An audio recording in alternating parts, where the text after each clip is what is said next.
So hello everyone. First of all, I welcome you all to my YouTube channel that is English with साहिल मिश्रा। तो आज की class में हम कुछ important phrases को करेंगे। ये ऐसे फ्रेजेज हैं जिनका डे टू डे लाइफ में बहुत ज़्यादा इस्तेमाल किया जाता है। तो जब भी आप स्पोकिंग की प्रैक्टिस करें या इंग्लिश बोलना चाहते हैं तो आप इन फ्रेजेज का यूज कर सकते हैं। ये आपको बहुत ज़्यादा हेल्प करेंगे। ठीक है, चलिए तो आज का जो हमारा पहला फ्रेज है वो है दैट्स नॉट हाउ, जिसका मतलब होता है ऐसे थोड़े ना। ठीक है, हम कई अपने डे टू डे लाइफ में ऐसे सेंटेंसेज बनाते हैं जिसमें इस तरह के शब्द जरूर आते हैं, जैसे ऐसे थोड़े ना खाते हैं। तो किस तरह से बनाएंगे? That's not how you eat. सबसे पहले दैट्स नॉट लगाएंगे, फिर इसके बाद हाउ और फिर इसके बाद सब्जेक्ट, यानी किससे कहा जा रहा है, तुमसे कहा जा रहा है तो सब्जेक्ट यू आएगा। ठीक है, फिर इसके बाद ईट यानी वर्ब की फर्स्ट फॉर्म का यूज करेंगे। इसी तरह से जैसे ऐसे थोड़े ना पढ़ते हैं तो सबसे पहले दैट्स नॉट हाउ और फिर इसके बाद यू और फिर मेन वर्ब का फर्स्ट फॉर्म यानी रीड। तो that's not how you read. ठीक है, आई होप आपको दैट्स नॉट हाउ का यूज समझ में आ गया होगा, जिसका मतलब होता है ऐसे थोड़े ना। ठीक है, चलिए जो हमारा नेक्स्ट फ्रेज है वो है बाय द बैक डोर, जिसका मतलब होता है चोरी चुपके से। ठीक है, जब हम कहीं पे चोरी चुपके से जाते हैं या कोई काम चोरी चुपके से करते हैं तो वहां पे बाय द बैक डोर का यूज किया जाता है। जैसे वह चोरी चुपके से उसके घर गया। ठीक है, तो किस तरह से बनाएंगे? पहले सेंटेंस को फॉर्म करेंगे, जैसे ही वेंट टू उसके घर, यानी ही हाउस भी लिख सकते हो या फिर हर हाउस भी लिख सकते हो। तो he went to her house. अब कैसे गया है? चोरी चुपके से, तो पीछे क्या लगाएंगे? By the back door. तो he went to her house by the back door. इस तरह से हमारा ये सेंटेंस फॉर्म हो जाएगा। ठीक है, नेक्स्ट कह रहा है वह चोरी चुपके से यहाँ आया। तो सबसे पहले सेंटेंस को बनाना है कि वह यहाँ आया, पहले इसको बनाएंगे। तो ही केम हियर। अब किस तरह से आया है? चोरी चुपके से, तो पीछे फ्रेज लगा देंगे बाय द बैक डोर, इस तरह से। तो he came here by the back door. तो जब भी हमें चोरी चुपके का यूज करके सेंटेंस बनाना हो तो वहां पे bye the back door phrase का यूज करते हैं। पहले सेंटेंस को फॉर्म करते हैं और फिर उसके बाद पीछे bye the back door phrase का यूज करते हैं। ओके, अब हम इस तरह के सेंटेंसेज को बनाना सीखेंगे जिसमें हमें इस तरह से बोलना हो कि मुझे आपके बातचीत करने का तरीका पसंद है, या मुझे आपके चलने का तरीका पसंद है, या मुझे आपके पढ़ाने का तरीका पसंद है। तो जब भी हमें किसी से इस तरह का सेंटेंस बोलना हो तो वहां पर हम एक फ्रेज यूज करते हैं, I like the way you, और फिर इसके बाद वर्ब की बेस फॉर्म का यूज किया जाता है। जैसे मुझे आपके पढ़ाने का तरीका पसंद है, तो कैसे बनाएंगे? I like the way you teach. ठीक है, इसी तरह से मुझे आपके बोलने का तरीका पसंद है, तो कैसे फॉर्म करेंगे?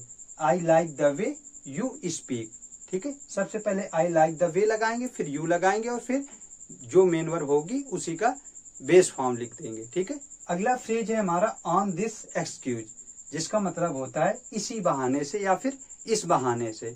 जैसे इसी बहाने आपसे मुलाकात हो जाएगी। ठीक है, तो कैसे बनाएंगे?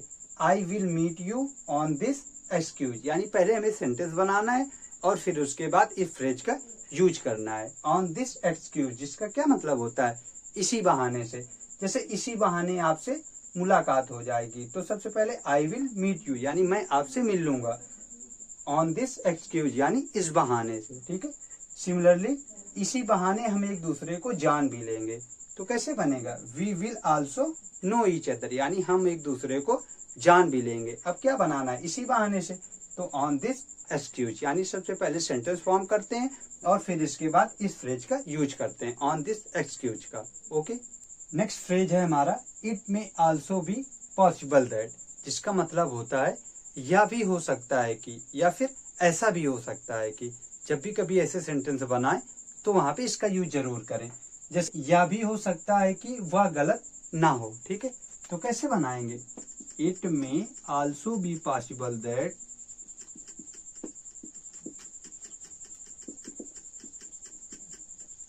फिर वह गलत ना हो, तो चाहे ही लगा दो या फिर सी लगा दो, इज नॉट रॉन्ग। ठीक है, या भी हो सकता है कि वह गलत ना हो, तो इट में आल्सो बी पॉसिबल दैट। सबसे पहले ये फ्रेज लगा दिया, फिर वह गलत ना हो। अब वह के लिए मेल होगा तो ही लगाएंगे, फीमेल होगा तो सी लगाएंगे, तो ही और सी इज नॉट रॉन्ग। अगला सेंटेंस है यह भी हो सकता है कि वह व्यस्त हो, ठीक है, व्यस्त, यहाँ यह भी हो सकता है कि वह व्यस्त हो, ठीक है। तो कैसे बनाएंगे, it may also be possible that, फिर वह व्यस्त हो तो यहाँ भी ही लगा सकते हो या फिर सी लगा सकते हो, इज बिजी, ठीक है, बन जाएगा। अब हम इस तरह के सेंटेंसेस की इंग्लिश बनाना सीखेंगे जिसमें ऐसे शब्द आते हो बताने की जरूरत नहीं है या कहने की जरूरत नहीं है या फिर बोलने की जरूरत नहीं है। तो जब भी कभी ऐसे सेंटेंसेस यूज किए जाते हैं तो उसमें एक फ्रेज यूज किया जाता है नीडलेस टू, जिसका मतलब होता है कि जरूरत नहीं है। तो सबसे पहले नीडलेस टू आएगा, फिर वर्ब की बेस फॉर्म लगती है। जैसे बताने की जरूरत नहीं है, मैं सब जानता हूं, ठीक है। तो कैसे बनेगा, नीडलेस टू से, यानी कहने की जरूरत नहीं है, तो नीडलेस टू से, फिर मैं सब कुछ जानता हूं, तो आई नो एवरीथिंग, ठीक है, आई नो एवरीथिंग। बताने की जरूरत नहीं है, मैं सब जानता हूं, तो नीडलेस टू से आई नो एवरीथिंग। सिमिलरली पूछने की जरूरत नहीं है, तुम जा सकते हो, ठीक है। तो कैसे बनेगा, needless to ask, needless to ask, तुम जा सकते हो, you can go, needless to ask you can go, okay. अगला फ्रेज है आई डिडंट मीन टू, जिसका मतलब होता है मेरा ये मतलब नहीं था। जब भी कभी इसका यूज करते हैं तो इसके साथ हमेशा मेन वर्ब की बेस फॉर्म आती है। जैसे मेरा मतलब तुम्हें दुख पहुंचाना नहीं था, तो कैसे बनाएंगे, आई डिडंट मीन टू फिर हर्ट यू, ठीक है। सबसे पहले आई डिडंट मीन टू लगाएंगे और फिर इसके बाद जो मतलब होगा उसको लिखा जाएगा। जैसे मेरा मतलब तुम्हें दुख पहुंचाना नहीं था, तो I didn't mean to hurt you, ठीक है। सिमिलरली मेरा मतलब तुम्हें नीचा दिखाना नहीं था, ठीक है। तो कैसे बनाएंगे, I didn't mean to embarrass you, कैसे बनाएंगे इसको, आई डिडंट मीन टू और फिर एम्बैरेस यू, ठीक है, I didn't mean to embarrass you, यानी मेरा मतलब तुम्हें नीचा दिखाना बिल्कुल नहीं था, ठीक है।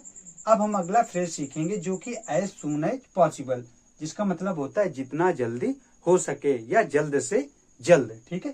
देखो जैसे जितना जल्दी हो सके यहाँ आ जाओ, तो कैसे बनाएंगे, come here as soon as possible. सबसे पहले सेंटेंस बना देते हैं, फिर इसके बाद पीछे लगाते हैं एज सून एज।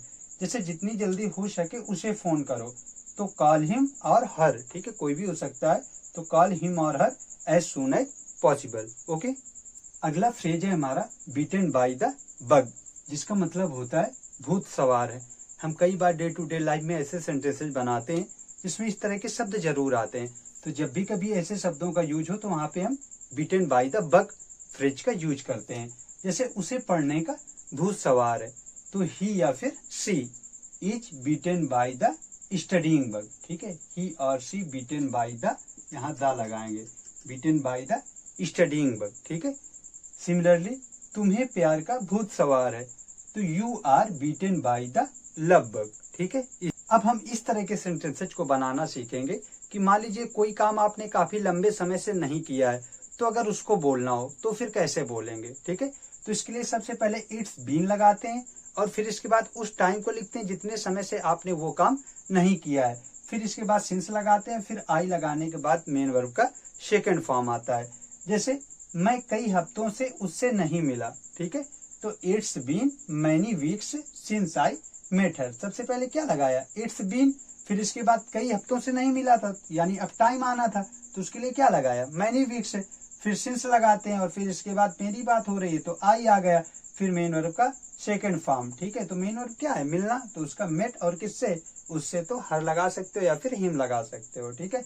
तो मैं कई हफ्तों से उससे नहीं मिला, तो it's been many weeks since I met her, इस तरीके से, ठीक है। अब आपको मुझे कमेंट सेक्शन में ये बताना है कि मैं काफी समय से अपने गांव नहीं गया, इस सेंटेंस को किस तरह से फॉर्म किया जाएगा, ठीक है। आई होप आज की क्लास आपको पसंद आई होगी। आज की क्लास को हम यहीं फिनिश करते हैं। आज की क्लास में हमने 10 बहुत ही इंपॉर्टेंट फ्रेजेस सीखे जिनका यूज हम अपने डे टू डे लाइफ में कर सकते हैं, ठीक है। तो जब भी कभी भूलो तो इन्हें बस रिवाइज करते रहना, ठीक है। इसके साथ साथ ये मैं शॉर्ट वीडियो में भी कराता हूँ, तो शॉर्ट वीडियो डेली अपलोड होती है, तो आप लोग उसे भी मिस ना करें, ठीक है। तो अगर क्लास अच्छी लगी हो तो क्लास को लाइक कर लेना, और साथ ही ऐसे ही इंग्लिश की और इंटरेस्टिंग वीडियो के लिए चैनल को सब्सक्राइब जरूर कर लेना। Thanks for watching.